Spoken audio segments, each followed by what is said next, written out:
Voilà, chers amis de la culture, amoureux du savoir, génie de la plume, c'est avec beaucoup de joie que nous vous retrouvons dans Espace Biblio.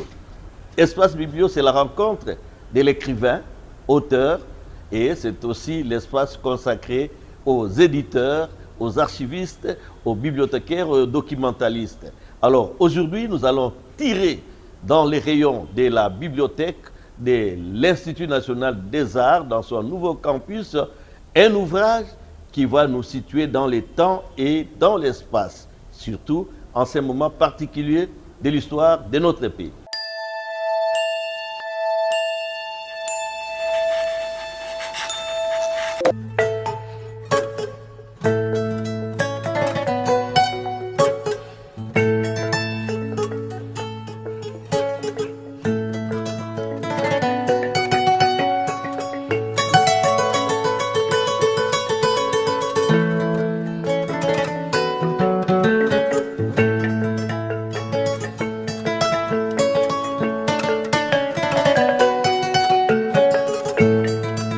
Jules regarde Dieu puis trouver le livre. Le livre s'intitule Du feu et du sang au Congo, du docteur Mayengo Médard François.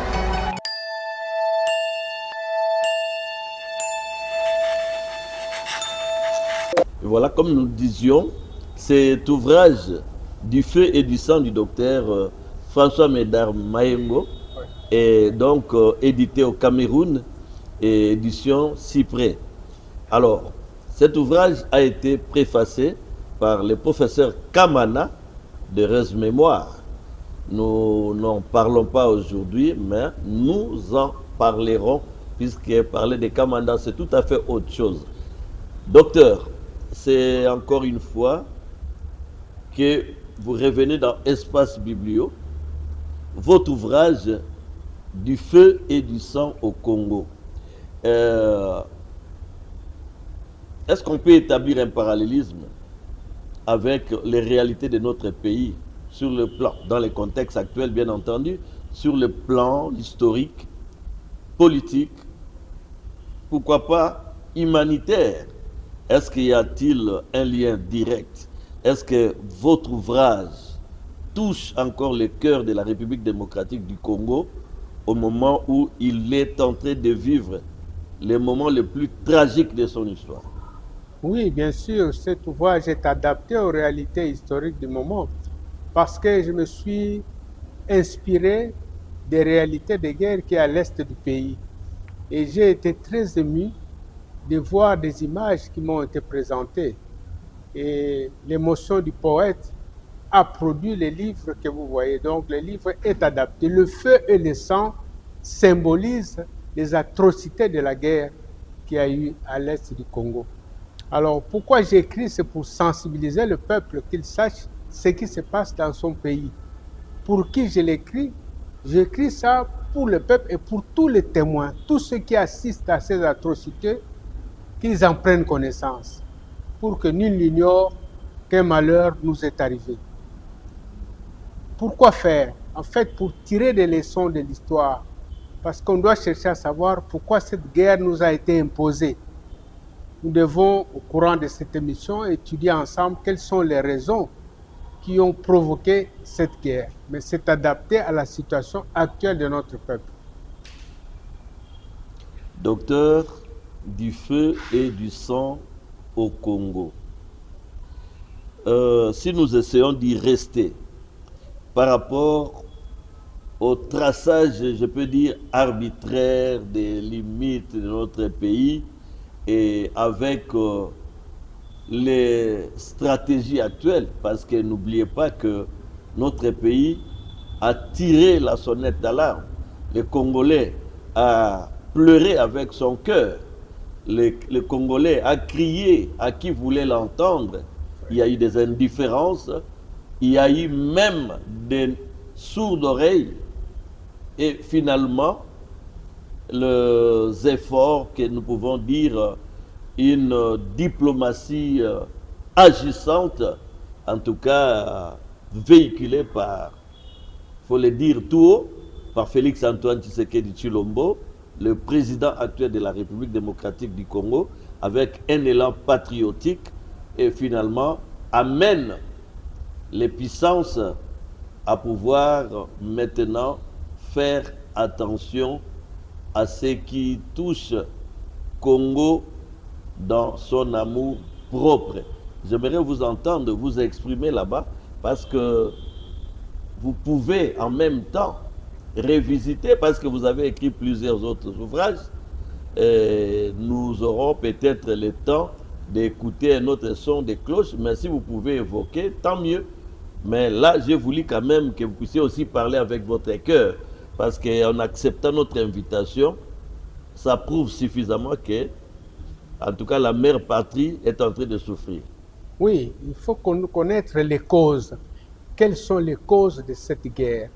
Si vous réfléchissez très bien, vous comprendrez que le malheur nous arrive à cause de nos richesses minières qui sont à l'est du pays. Et les pays qui sont intéressés par ces richesses minières, ce sont la plupart des pays de l'Occident, des grandes puissances, comme nous les appelons actuellement. Et ils utilisent le Rwanda comme intermédiaire pour qu'il fasse la sale besogne, comme on dit, faire des tueries dans ce pays pour permettre aux pilleurs de venir calmement piller les richesses de ce pays. Et c'est pourquoi il faut citer tous les auteurs, pas seulement les Rwandais, mais tous ceux qui soutiennent les Rwandais, précisément les puissances étrangères, occidentales, les multinationales, qui ont intérêt à acquérir les coltans qui entrent dans la fabrication des téléphones, des télévisions, des batteries, et aussi d'autres minéraux qui y a en abondance au Congo. Donc, ces minéraux sont convoités par les puissances étrangères qui utilisent le Rwanda, ne l'oublions pas. Et les frontières dont vous parlez, en fait, en 1885, à la conférence de Berlin, on n'a pas demandé l'avis des Africains pour couper en morceaux les territoires de l'Afrique, mais les Occidentaux ont découpé l'Afrique pour leurs intérêts à eux. Et c'est ainsi que vous retrouvez les gens qui ont de la famille au Congo, qui ont aussi une autre famille au Rwanda, au Burundi, en Ouganda, en Angola. Les gens qui sont à la frontière ont de la famille de deux côtés. Et nos frères du Rwanda n'ont pas tenu compte de notre fraternité, que nous sommes tous des Africains. Ils n'ont pas tenu compte de ça. Ils voient que leurs intérêts, comme ils sont à la solde des puissances étrangères, eh bien, ils se sont livrés à la seule besogne. Pour comprendre le silence de la communauté internationale, il faut savoir que ceux qui animent cette communauté internationale, la plupart, ce sont des gens qui ont des intérêts au Congo. C'est ainsi qu'ils se taisent. Si vous comparez au malheur de l'Ukraine, au malheur du peuple palestinien, vous comprenez que chez nous, ceux qui viennent intervenir, ce sont des gens qui convoitent nos richesses naturelles. Ils n'ont pas intérêt à dénoncer leurs suppôts, leurs intermédiaires qu'ils utilisent. C'est pourquoi ils se taisent. Mais nous devons prendre conscience des malheurs qui s'abattent sur nous parce que nos richesses sont convoitées par les puissances étrangères. Voilà donc. Dans votre discours tout à l'heure, vous avez parlé des Rwandais en disant que frères africains qui malheureusement ne comprennent pas, ne considèrent pas cette fraternité par ces pillages. Mais que direz-vous des M23? Mais le M23 a été instrumenté par les Rwandais et par certains fils de ces pays qui ont trahi la patrie. C'est ainsi qu'ils reçoivent des armes du Rwanda venant de l'Occident et ils tuent nos propres frères.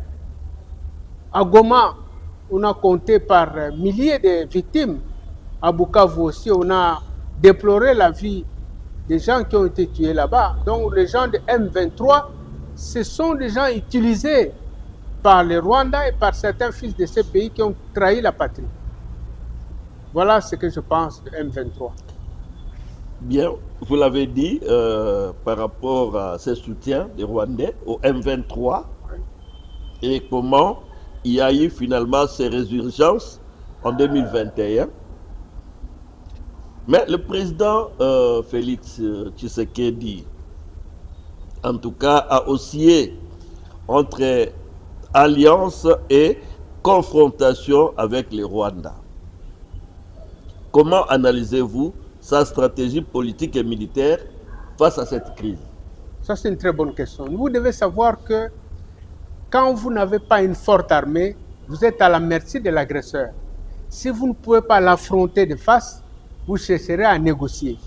Mais en fait, si nous avions une très forte armée, supérieure à l'armée du Rwanda, parce qu'en fait, la supériorité de l'armée du Rwanda vient de l'extérieur, parce que le Rwanda reçoit des armements sophistiqués que nous n'avons pas. Ce n'est pas que les soldats rwandais sont plus forts que nos soldats, ils ont été mieux équipés que nous. C'est ça la vérité. Et compte tenu de cette supériorité technologique de l'armée rwandaise, qui est appuyée par les puissances étrangères, eh bien, le président a réagi en diplomate en disant, en affrontant de face cette armée suréquipée, il n'aura pas de bons résultats. C'est ainsi qu'il veut négocier. Mais cette négociation n'exclut pas que nous puissions bâtir dans l'avenir une forte armée pour nous permettre de défendre notre territoire. Donc voilà la situation dans laquelle s'est trouvé le président de la République. Les groupes armés FDLR, Codeco, ADEF et les milices loyalistes congolais sont omniprésents. Comment expliquer ou comment ces acteurs fragmentent-ils la résolution des conflits? Mais tous ces groupes armés ne veulent pas qu'il y ait une résolution pacifique de ce conflit parce qu'ils tiennent à ce qu'il y ait la guerre pour continuer à piller. Ce sont des forces armées qui sont exploitées par des puissances étrangères qui tirent les ficelles, qui les utilisent pour semer la terreur afin de calmement piller les richesses naturelles du Congo. Ces gens-là agissent parce qu'ils sont utilisés par des puissances étrangères. Leurs armements viennent de ces puissances étrangères. Voilà la vérité. Et tous ces groupes armés n'ont pas intérêt à ce qu'on puisse conclure la paix parce qu'ils n'auront plus l'occasion de piller les richesses naturelles de ce pays. Voilà ce que je pense de ces groupes armés. Oui, docteur, dimension humanitaire, ou je peux dire dimension humanitaire et oubli international. Qu'est-ce que je veux dire par là? Votre titre évoque en tout cas le feu et le sang. Quel est l'impact humain de cette guerre sur les civils, notamment les femmes et les enfants, souvent décrits comme armes de guerre? Eh bien, ce malheur qui s'abat sur notre pays a les premières victimes qu'on appelle les enfants et les femmes et les civils qui n'ont pas d'armes. Parce que c'est eux qui meurent le plus, qui sont atteints par des balles, qui sont atteints par des bombes. Et c'est eux qui souffrent le plus. Quand on compte le nombre de morts au pays, c'est plus de civils, des femmes et des enfants qui sont sans défense. C'est eux qui meurent le plus. Les premières victimes, c'est eux. Donc l'impact, c'est vraiment un désastre qui s'abat sur notre pays. En dehors des victimes, de ceux qui meurent, il y a aussi les déplacés de guerre. Des gens qui sont arrachés de leur milieu dans lequel ils vivent pour se constituer en réfugiés là où on doit les placer comme réfugiés dans leur propre pays. C'est un autre malheur sur notre population. Les déplacés de guerre, ce sont des gens qui sont victimes de toutes ces guerres. Pas seulement ceux qui meurent, même les déplacés de guerre. Il faut les compter parmi les victimes de ces malheurs qui s'abattent sur notre peuple. Des figures comme Denis Mukwege dénoncent un génocide silencieux. Alors, comment qualifierez-vous les crimes commis en RDC et pourquoi pas la justice internationale qui semble être impuissante? Mukwege a raison de qualifier ça de génocide silencieux. Génocide parce qu'il y a mort d'hommes, une mort massive des Congolais. Silencieux parce que la communauté internationale s'était à ces sujets-là. Cette communauté a intérêt à voir perdurer la guerre pour que les grandes puissances multinationales continuent à piller les richesses naturelles du pays. Il faut que le peuple réagisse, il faut que notre gouvernement réagisse, qu'il demande un procès pour juger les coupables par la Cour pénale internationale. Nous ne devons pas rester silencieux, nous, peuple congolais, qui vivons ces malheurs, nous devons réclamer une justice pour que le coupable soit puni.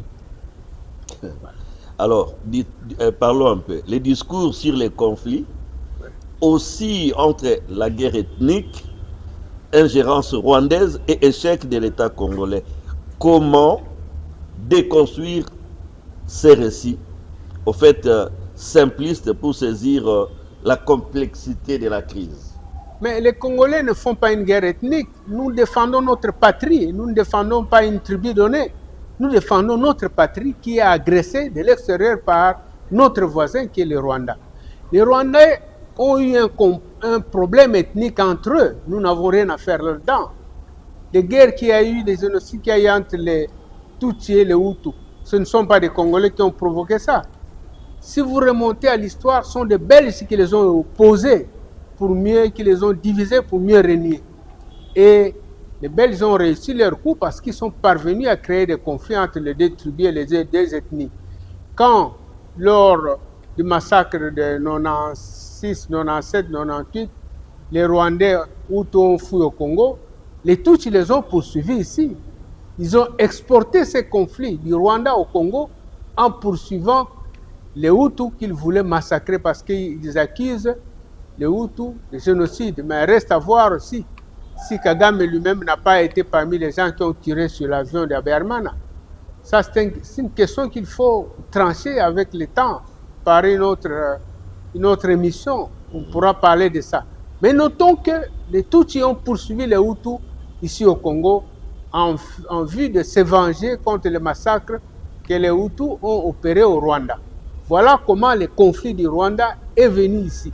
Ça, c'est la première marche. La deuxième marche, le Rwanda sera utilisé pour piller les richesses naturelles de ce pays et la guerre sera un prétexte pour le faire. Voilà. Autre chose, puisqu'on ne peut pas s'en passer, les réseaux sociaux amplifient les rumeurs et les discours de haine. En tout cas, les discours de haine anti-Tutsi, anti-Rwandais, ça c'est le dit. Alors, quel rôle joue cette guerre des mots dans l'enlisement du conflit? Les réseaux sociaux amplifient cette catastrophe en faisant des commentaires de tout genre. Si les réseaux sociaux sont tenus par les Congolais, ils vont dénoncer des massacres qui se perpétuent dans leur pays, que perpétuent les Rwandais et leurs associés dans notre pays. Mais si les réseaux sociaux sont animés par les Rwandais, ils vont trouver d'autres prétextes en disant que nous hébergeons des Hutus qui ont l'intention de massacrer les Tutsis, qui veulent rentrer encore au Rwanda. Mais nous n'avons aucun intérêt à héberger des massacreurs. Nous défendons parce que nous sommes agressés. Les réseaux sociaux, pour lire les messages, il faut savoir qui sont les gens qui manipulent les réseaux sociaux. Si ce sont des Congolais, ils vont parler des massacres qui sont causés dans leur pays. Si ce sont des Rwandais, ils tenteront de justifier l'agression qu'ils perpétuent dans notre pays. Donc, il faut faire la part des choses, comme on dit, pour quel intérêt ces réseaux sociaux travaillent. Voilà donc. Bon, voilà, docteur, on va essayer. On est habitué avec vous parfois à chuter brutalement. Ouais. Mais je crois que vous avez dit pas mal de choses au cours de cette émission. Ouais. Mais on ne peut pas quand même terminer cette discussion sans toutefois vous poser un peu la question sur les accords de paix régionaux, Nairobi, Luanda, qui échouent systématiquement. Et puis, quelles leçons tirer des échecs, en tout cas passés, pour imaginer une sortie de crise durable. Et là, je voudrais ajouter l'implication des des sociétés militaires privées, hein, comme la société roumaine mentionnée, ainsi de suite, tout ça que vous connaissez, États-Unis, Union européenne. Et je termine en vous posant la question de savoir, en tant qu'écrivain, quel message espérez-vous transmettre à travers ces livres pour briser l'Omerta international autour de la RD Congo? Il faut d'abord parler de ces accords dont vous parlez. Ces accords ont toujours échoué. Et pourquoi? Mais c'est parce que les participants à ces accords ne sont pas sincères. Quand les Rwandais, qui ont leur agenda de piller ce pays, viennent à ces accords, ils ne seront pas sincères parce qu'ils ne souhaitent pas la paix. Eux, ils souhaitent la guerre. Mais quand ils viennent dans ces accords, ils ne sont pas sincères parce que leur agenda caché est autre chose. Alors que les Congolais, quand ils vont dans ces accords, ils veulent que la paix revienne au pays, mais leurs interlocuteurs ne sont pas sincères. Pour eux, la guerre doit continuer.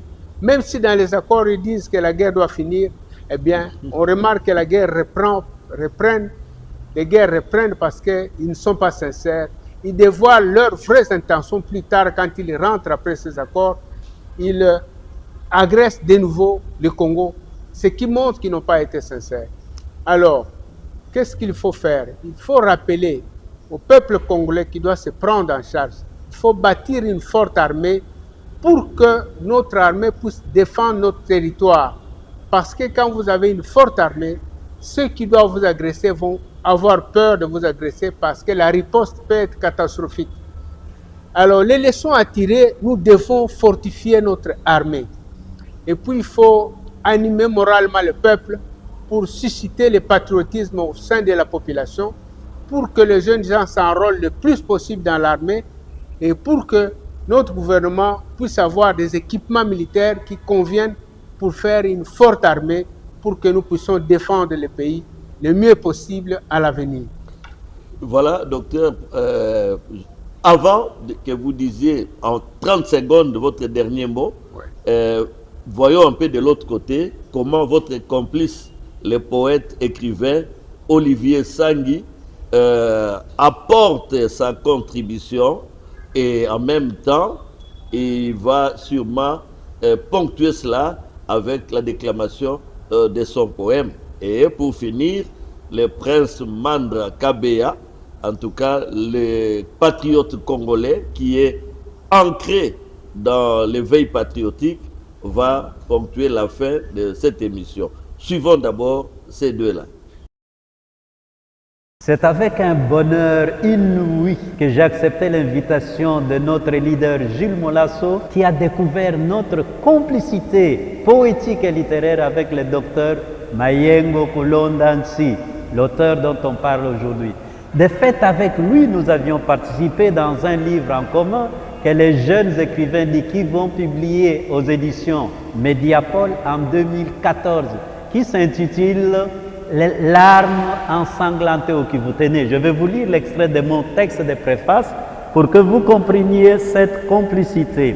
En effet, dans le texte de préface, je disais ceci, que Josué Mufula, qui a tenu à associer deux autres écrivains de l'Ouest, à savoir l'auteur du Feu du sang au Congo, François Médard Mayengo Kulonda, et l'auteur d'aujourd'hui, le prochain Rwanda, Olivier Sangui Lutondo, mérite ici la reconnaissance nationale, puisqu'il a bien compris que l'unité sacrée du Congo est un feu que tous les Congolaises et Congolais doivent inlassablement attiser. Empêcher à tout prix la balkanisation de notre mère patrie est un combat que nous devons tous, sans exception aucune, entreprendre avec une vigilance bien aiguisée et une sérénité bien sage.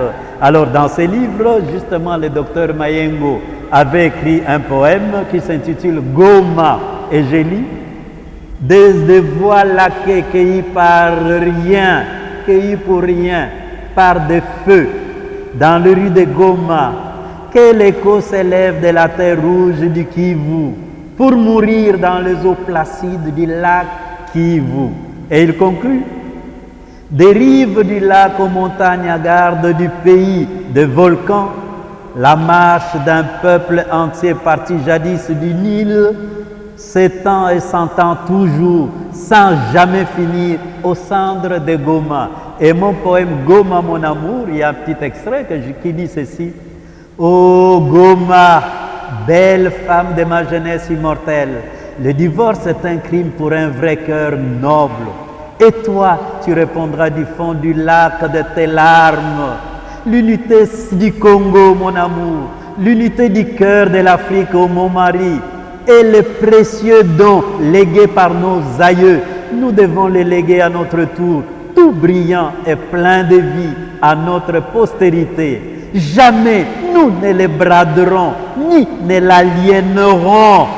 Nous restons unis au mari de ma beauté immortelle, pour les meilleurs et pour les pires. Donc vous voyez, le docteur Mayengo, l'auteur du feu et du sang au Congo, a toujours été celui qui dit plus jamais la guerre à l'est de notre pays, plus jamais la guerre en Afrique et partout dans le monde. Comme qui dirait, le poète en des jours impies vient préparer des jours meilleurs. Toi que les dieux ont élu pour que ruissellent des champs nos sources et vibrent de nos forêts pour qu'arides ou herbeuses, nos montagnes soient montagnes, faire nos souffles, fidélité nos cœurs, hommes nos hommes, plus jamais la guerre. Et les cris que les écrivains du Congo, à travers Mayengo, Kulondansi, livrent à toute l'humanité pour dire plus jamais la guerre à l'est de notre pays. Connais-toi toi-même et tu connaîtras l'univers. El Shaddai, autocréateur, créateur, procréateur et récréateur de tout l'univers. Ben Shaddai. Et voici SOS RDC, du feu et du sang. Changa, vibe la chaîne avec Mandra Isha. Shalom et shalom. Shalom c'est le Changa. Shalom et shalom. Shalom c'est la paix. Shalom et shalom. Shalom c'est la joie. Shalom et shalom. L'éternité à l'éternité. Bienvenue à l'éveil des consciences. À Kinshasa Yassa. Car les fous spirituels qui tirent. Bandeko ba bolingo. El Shaddai wa bolingo. Apesi na biso mayele. Totonga boka na biso yo. El Shaddai et ses enfants cultivés, l'éveil des consciences, le paradis et Toberkai, à Kinshasa Yassa. Pampangi ya luzolo, Shaddai wa luzolo, yani pesa beto, mayele, samuna kotonga wala na beto. El Shaddai et ses enfants cultivés, l'éveil des consciences, le paradis et Toberkai, à Kinshasa Yassa. Bana betu mubasue, bamamu, balunda ne bananga. Shaddai wajinange, ekutupesha, lungeni, twibaka ditunga dietu. Nilunge nilipe, El Shaddai et ses enfants cultivent l'éveil de conscience, le paradis au Berkay, à Kinshasa Yassa. Wandugu wapenzi, popote mulipo, El Shaddai wa mapendo watupatia akili, tujenge nchi pamoja, ni mafai yetu leo. El Shaddai et ses enfants cultivent l'éveil des consciences, le paradis au Berkay, à Kinshasa Yassa.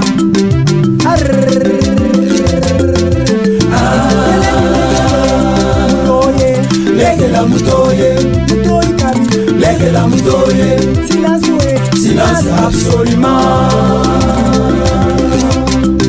Mosa, Mosa, Mosala, Mosala, Mosa, Mosala.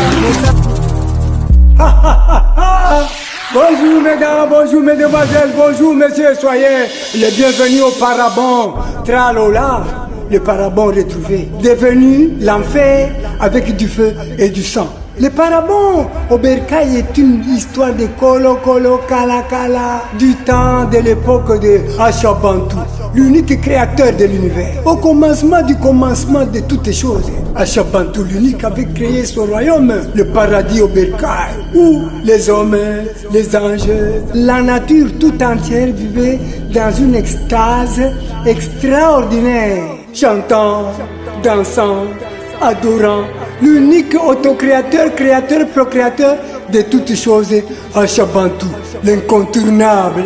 Ici, Kula kaja kula tome kuli mwene shakatanga ndala kalitanga litangile mwene nyakaka ni ya meme alangana tele kula kaja mukuno hamoyo na kwa tahash moyo wenu. Autrement dit, infiniment grand merci à Dieu, infiniment grand merci aux ancêtres de l'Afrique profonde, infiniment grand merci à vous, millions de téléspectateurs, pour vous saluer en vous honorant. Je touche le sol en vous disant, ayez la paix. Voici mon poème. Aujourd'hui, où l'hymne à l'arrêt de la guerre, la dédicace dit, ne faites pas aux autres ce que vous ne voulez pas qu'on vous fasse.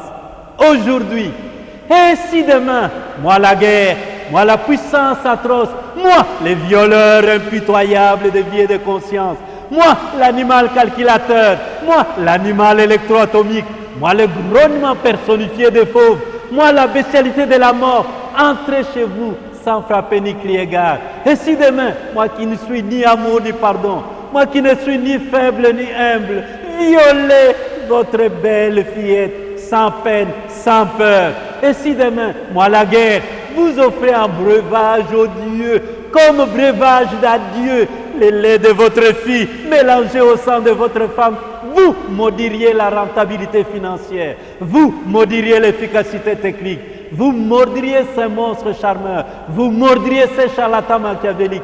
Heureusement, nous sommes aujourd'hui. Puisque nous sommes aujourd'hui, tendez votre main aux victimes, tendez votre humanité aux humains angoissés, tendez votre science aux génies agonisants. Puisque nous sommes encore aujourd'hui, empêchez, sans regarder les erreurs du passé, sans évaluer les injustices, sans compter les trahisons, empêchez avec toutes les veines de votre volonté, avec toute la patience de votre humanité, empêchez, mais alors, sans malice, sans ruse, sans fausseté, sans duplicité, empêchez donc la guerre aujourd'hui. Ici et là, partout dans le monde, empêchez la guerre aujourd'hui. Et pour conclure, je vous dis simplement un simple mot d'amour. Trop de haine et de guerre dans nos cœurs, trop de haine et de guerre dans le cœur de notre humanité, trop de haine et de guerre dans l'est de notre pays. Voilà pourquoi je vous offre gratuitement mon simple mot d'amour. Oh toi, mon simple mot d'amour, tu surgis à moi comme un rayon d'espoir, consolant à jamais ces cœurs brisés. Un simple mot d'amour pour que brillent de joie les larmes de ces beaux yeux brimés. Un simple mot d'amour pour que jaillisse à nouveau la source d'eau à l'air de vie. Oui, mon simple mot d'amour, vis et entends-moi ce merveilleux hymne à la paix que je dédie à l'humanité brûlée. Un simple mot d'amour. Merci.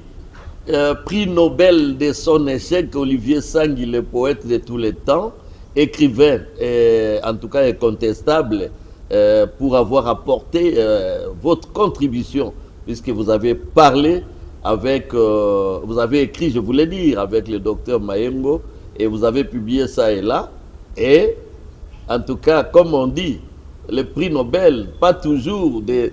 Bon, mais le prix Nobel de votre échec, parce que vous avez remporté pas mal de prix, on en parlera à une autre occasion, mais Mandra Kabea, en tout cas, le prince Mandra, merci également pour votre prestation. Docteur, vous avez suivi les deux.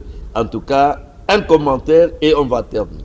Oui, j'ai beaucoup aimé le patriotisme de ces deux intervenants. Ce sont de vrais artistes qui aiment leur pays et qui veulent insuffler un patriotisme à notre peuple. Et mon mot de la fin, c'est qu'il faut réanimer le patriotisme au sein de nos masses populaires, qu'ils défendent la patrie, qu'ils puissent avoir un sentiment national très élevé pour défendre la patrie face aux agressions venant de l'extérieur. Il faut réanimer le patriotisme au sein de la population congolaise.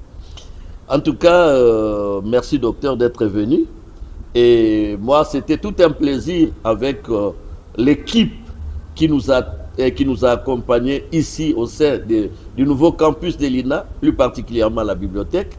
Il s'agit bel et bien de Jean-Guy Kizuela, que nous appelons Papa Ntseka, en tout cas qui a conduit avec, disons, des mains de maître, en fait, hein, toute l'équipe, Bobo Zigal Katula, mon assistant, producteur, animateur, et Fidèle Mambweni, en tout cas, ils ont été là. Et je crois que c'est avec la même équipe que nous continuerons notre périple, pas seulement à Kinshasa, mais dans des provinces, pourquoi pas à l'étranger. Les écrivains congolais sont partout et ça sera toujours avec la bénédiction, non seulement de la direction des programmes, surtout de Madame le directeur général Sylvie Elengue Nyembo. En tout cas, merci de nous avoir suivis. Portez-vous bien. À la prochaine.